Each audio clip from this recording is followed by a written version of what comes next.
Hello student. स्वागत है हमारे YouTube channel Prayag technical classes में। तो स्टूडेंट, आज हम आप लोगों के लिए फिजिक्स का प्रैक्टिस सेट नंबर 5 लेकर आए हैं, जो कि हमारे आने वाले एयरफोर्स एग्ज़ाम है उसके लिए ये बहुत ही महत्वपूर्ण प्रैक्टिस सेट है। स्टूडेंट, अगर आप हमारे चैनल पर फर्स्ट बार विजिट किए हैं तो हमारे चैनल को सब्सक्राइब कर दीजिए और बेल आइकन को दबा दीजिए, ताकि जब भी मैं कोई नया वीडियो अपलोड करूँ तो आपके पास जो है नोटिफिकेशन सबसे पहले पहुँच जाए। तो चलिए स्टूडेंट, आज का हम प्रैक्टिस सेट को स्टार्ट करते हैं। आज का हमारा पहला क्वेश्चन है, बल का परिभाषा न्यूटन के किस नियम से मिलता है। तो आप ऑप्शन देख रहे होंगे। स्टूडेंट, आप कमेंट कीजिएगा कि आपको ये प्रैक्टिस कैसा लगा और आपका कितना मार्क्स आया, ताकि हम समझ सकें कि जो आपकी तैयारी कैसी चल रही है। और स्टूडेंट, जितना भी इससे रिलेटेड आपको रूल बनता होगा, मैं सारे रूल को क्वेश्चन के साथ डिस्कस करता हुए चलूँगा, ताकि आपको कोई कन्फ्यूजन ना रहे। तो इसका जो राइट आंसर होगा वो पहला होगा। न्यूटन के जो गति के जो प्रथम नियम है उसी से बल का जो परिभाषा मिलता है। और द्वितीय नियम की अगर बात करें तो उससे आपका जो है परिमाण मिलता है। स्टूडेंट, न्यूटन की गति के आपको 3 नियम होता है। जो प्रथम नियम है उससे बल का आपको परिभाषा मिलता है, दूसरा से बल का परिमाण मिलता है। चलिए अगले क्वेश्चन की तरफ बढ़ते हैं। अगला क्वेश्चन हमारा है, बर्नौली के अपर में तरल की गति के लिए तब लागू होगा जब वह बहता हो। ऑप्शन देख रहे होंगे। तो इसका हमारा राइट आंसर हो जाएगा धारा रेखीय। चलिए अगले क्वेश्चन की तरफ बढ़ते हैं। प्रक्षेप का पथ होता है। तो इसका हमारा राइट आंसर हो जाएगा आपका परवलयकार होता है। चलिए अगले क्वेश्चन की तरफ बढ़ते हैं। अगला क्वेश्चन हमारे, ताप में वृद्धि से द्रव की श्यानता क्या होती है। तो जो स्टूडेंट, इसका हमारा राइट आंसर होगा, दूसरा नंबर आपका राइट आंसर होगा। स्टूडेंट, इससे रिलेटेड आपको 4 तरह के क्वेश्चन मिलता है एग्जाम में, और इससे आपको जनरली एक ना एक शिफ्ट में आपको एयरफोर्स एग्जाम में प्रतिदिन आपका एक ना एक शिफ्ट में क्वेश्चन इससे आता ही है। तो चलिए चारों क्वेश्चन को मैं बताता हूँ, अपने नोट्स में अच्छे से इंक्लूड कर लीजिएगा, ताकि जब भी इससे आप रिलेटेड कभी क्वेश्चन आए तो आपको फंसना नहीं है। पहला आपको आता है कि ताप में वृद्धि से द्रव की श्यानता क्या होती है, तो आपकी घटती है। और ताप में वृद्धि से दूसरा पूछता है, ताप में वृद्धि से गैस की श्यानता क्या होती है, तो आपकी बढ़ती है। 2 क्वेश्चन ये हो गया। और एक पूछता है, दाब में वृद्धि से द्रव की श्यानता क्या होती है, तो दाब में पूछेगा तो द्रव की श्यानता आपको बढ़ती है। और चौथा पर पूछेगा कि दाब में वृद्धि से गैस की श्यानता क्या होती है, तो उस पर कोई प्रभाव नहीं पड़ता है। ये स्टूडेंट क्वेश्चन बहुत ही महत्वपूर्ण है, तो अगर आप नहीं जानते हैं तो इसको अच्छे से नोट्स में इंक्लूड कर लीजिएगा, और आप जानते हैं तो कमेंट करके बताइएगा कि सर हम इसको पहले से जानते थे। चलिए अगले क्वेश्चन की तरफ बढ़ते हैं। अगला क्वेश्चन है, प्रिज्म द्वारा विचलन सबसे कम किस वर्ण का होता है। तो आप ऑप्शन देख रहे होंगे। तो इसका हमारा राइट आंसर हो जाएगा वो बैगनी रंग का। प्रिज्म द्वारा अगर सबसे अगर कम विचलन की बात करें तो हमारा होता है लाल रंग का, और सबसे अधिक विचलन की बात करेगा तो आपका बैगनी रंग का होता है। ये आपको दोनों इसे अच्छे से कवर कर लेना है कि जब भी पूछेगा प्रिज्म में अधिक विचलन तो आपको होता है बैगनी रंग का, और कम विचलन तो लाल रंग का।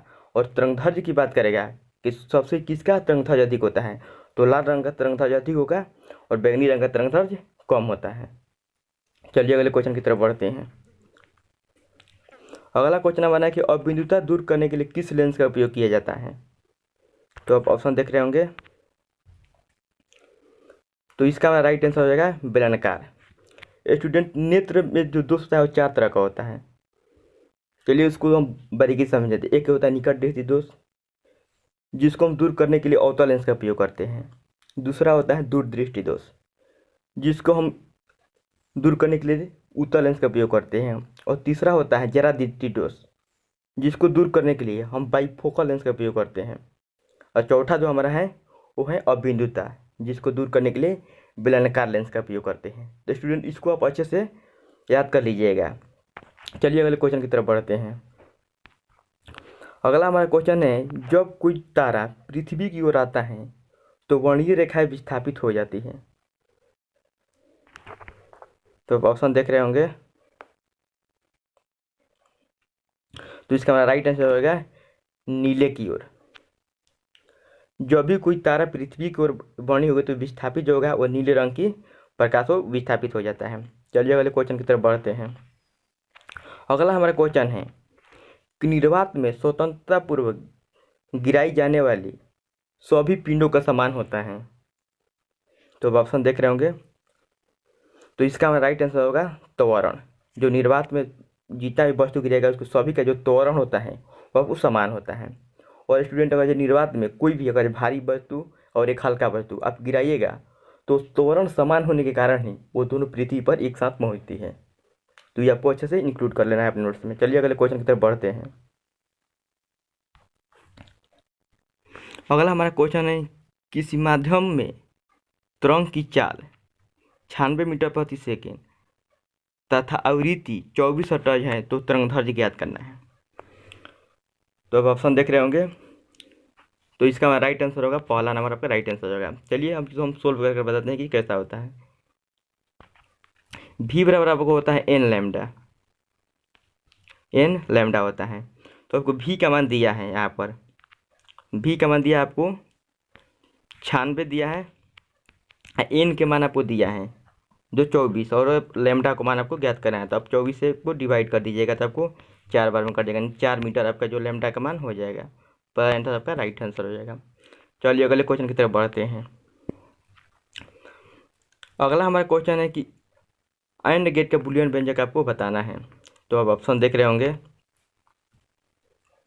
तो एंड गेट का हमारा जो बूलियन व्यंजक राइट आंसर होगा आपको पहला नंबर। यहीं पर आपको और गेट का पूछता है तो आपको होता है ए प्लस बी, और गेट का होता है। और गेट भी स्टूडेंट 5 तरह से, आपको 5 प्रकार का जो गेट होता है उसमें आपको जनरली एक न एक गेट से पूछ जाता है। और यहीं पर आपको गिरता है नैंड गेट का, तो नैंड गेट का आपका होता है ए इंटू बी के ऊपर रिकरिंग। एंड पूछेगा तो ये, और नैंड पूछेगा तो ये, और नॉर पूछेगा तो ए प्लस बी के ऊपर रिकरिंग। ये आपको अच्छे से इंक्लूड कर लेना है। तो चलिए अगले क्वेश्चन की तरफ बढ़ते हैं। अगला हमारा क्वेश्चन है, जब दो पतले लेंस एक दूसरे से डी दूरी पर हो तो समतुल्य लेंस की फोकस दूरी है। तब ऑप्शन देख रहे होंगे, तो इसका हमारा जो राइट आंसर होगा वो दूसरा नंबर आपका राइट आंसर हो जाएगा।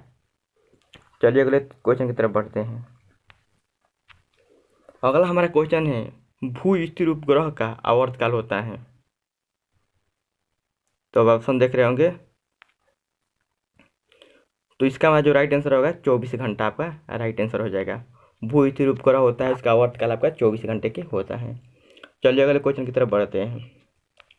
स्टूडेंट, एयरफोर्स एग्जाम में आपको 2 से 3 क्वेश्चन आपको न्यूमेरिकल मिलता है। ये जनरली आपको थ्योरेटिकल ही क्वेश्चन देखने को मिलता है, इसीलिए आपको थ्योरेटिकल जितना भी क्वेश्चन है आपको उसको रिवाइज करना बहुत ही महत्वपूर्ण है। और स्टूडेंट, हम 5000 प्लस क्वेश्चन की एक सीरीज स्टार्ट की है जिसमें प्रत्येक आपको टॉपिक को डिटेल से आपको प्रत्येक चैप्टर का हम रिवाइज करा रहे हैं। तो आप 5000 का जो प्लस क्वेश्चन का सीरीज है उसको प्ले लिस्ट में देख सकते हैं।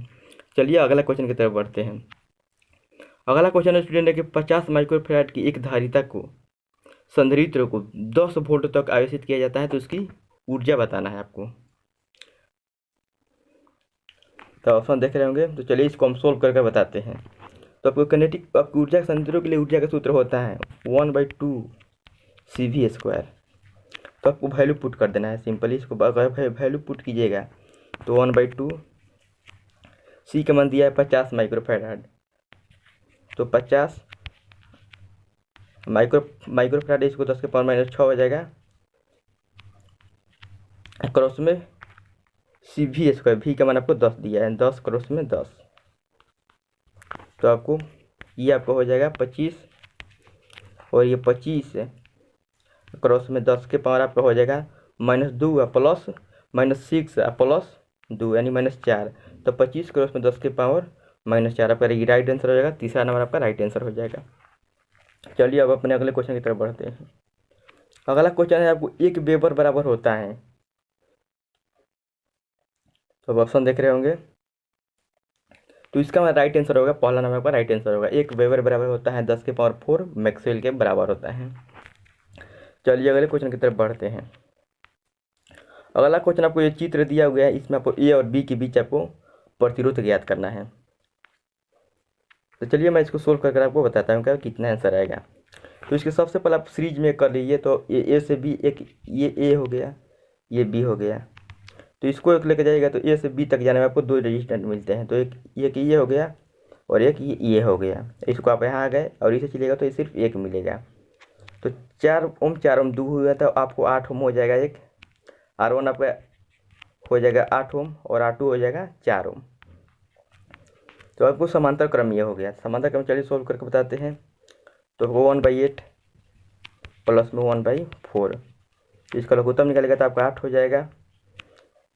तो आपको a का प्लस 2 यानी 3, यानी 3/8 और 1/r। तो r बराबर आपका सिंपल आंसर हो जाएगा 8/3। चलिए ऑप्शन देखते हैं कौन सा सही है। तो ये आपका जो फोर्थ पार्ट आपका राइट आंसर हो जाएगा, 8/3 आपका राइट आंसर हो जाएगा। चलिए अगले क्वेश्चन की तरफ बढ़ते हैं। अगला हमारा क्वेश्चन है कि आदर्श परिनालिका के बाहर उत्पन्न चुंबकीय क्षेत्र होता है। तो आप ऑप्शन देख रहे होंगे। तो इसका जो हमारा राइट आंसर होगा 0 होगा। आदर्श परिनालिका के बाहर चुंबकीय क्षेत्र का मान होता है वो 0 होता है। चलिए अगले क्वेश्चन की तरफ बढ़ते हैं। अगला हमारा क्वेश्चन है आममीटर के विद्युतीय प्रतिरोध के साथ होता है। तो आप ऑप्शन देख रहे होंगे।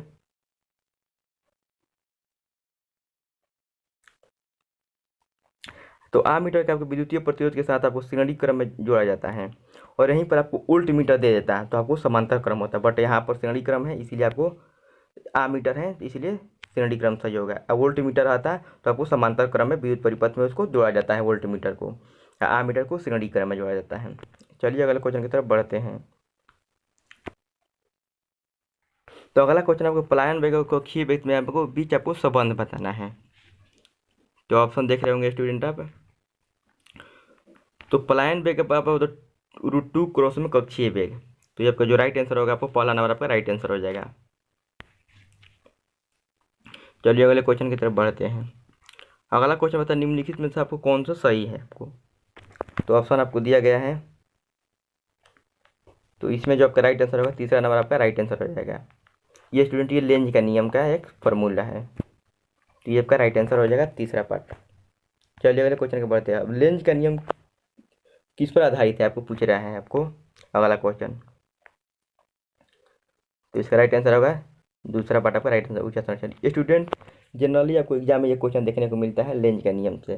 तो आप लेंज के नियम से जो भी थ्योरेटिकल क्वेश्चन बनता होगा तो आप अच्छे से कवर कर लीजिएगा। चलिए अगले क्वेश्चन की तरफ बढ़ते हैं। अगला क्वेश्चन आपका है कि 1 इलेक्ट्रॉन वोल्ट बराबर कितना होता है। तो ऑप्शन देख रहे होंगे। तो इसका हमारा राइट आंसर होगा 1.6 क्रॉस में 10 के पावर -19 जूल, यानी 1 इलेक्ट्रॉन वोल्ट के बराबर होता है। तो स्टूडेंट आज हमने 25 क्वेश्चन को एथी कर दिया, आपको सॉल्व करा दिया। तो चलिए अगले क्वेश्चन वीडियो के साथ आपके साथ मिलते हैं। और आप अगर चैनल पर फर्स्ट बार विजिट किए हैं तो चैनल को सब्सक्राइब कीजिए और शेयर कीजिए ताकि ज़्यादा स्टूडेंट के पास पहुंच सके ये प्रैक्टिस सेट। चलिए जय हिंद, जय भारत, वंदे मातरम।